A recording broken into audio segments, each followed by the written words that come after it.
Now, the Democrats and their propaganda arm, the bulk of the mainstream media, is right now up in arms. They're really going after War Secretary Pete Hegseth over strikes against narco-boats. They're suggesting killing these drug runners is some sort of a war crime.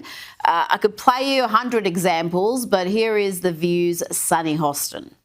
I can't speak to the law of it. I don't know, I'm not a geopolitical expert. But in terms of the law of it, you're right, Sarah. That is why those Army vets explained do not follow, you do not have to follow illegal orders. You know why? Because if this is deemed to have been war crimes, which by all accounts right now, there are 7 sources that said Pete Hegseth did say kill them all, even after there were 2 survivors, which you're supposed to do under international law. You are supposed to take those fighters as war criminals, prisoners of war, and you're supposed to give them refuge, and you're supposed to take care of them, and then you are supposed to put them into a court of law.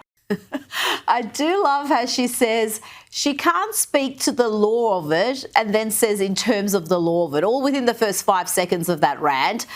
But Sarah, tell me about this issue and the Democrats and the media siding with the drug cartels and narco-boats that are bringing deadly drugs into America that are killing thousands.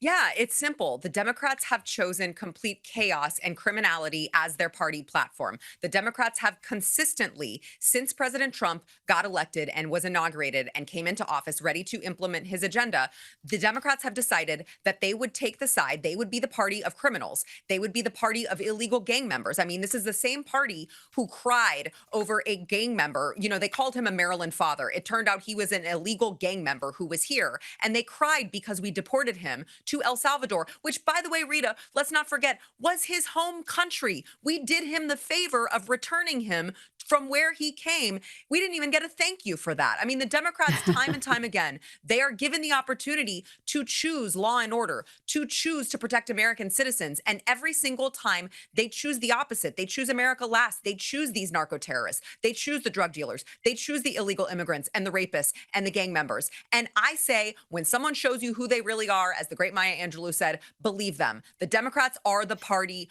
of criminals at this point. And we have seen these drone strikes time and time again. I'm not saying this one actually got the wrong target, but certainly there have been many in recent years under the Obama administration, under the Biden administration, where they did kill the wrong targets after that catastrophic botch withdrawal out of Afghanistan. They targeted, I think it was 10 innocent Afghanis that they killed, including a number of children. And afterwards, they said, yeah, we got that wrong. There was no accountability. There were no sackings. There was no reckoning for that horrible human rights violation. And now they're wanting people to be feeling sorry for these drug runners. I mean, it seems incredible because that was only just a few years ago. They must think the whole country has got selective amnesia. Yeah, no, you're exactly right, Rita. And I would say this, I would take it a step further. It is such a slap in the face. It is so offensive to the millions of American families who have had to deal with burying their loved ones because of these drugs that are being run into our country. I mean, think about these people, these narco-terrorists. They are profiting off of American death. They are profiting off of Americans being harmed.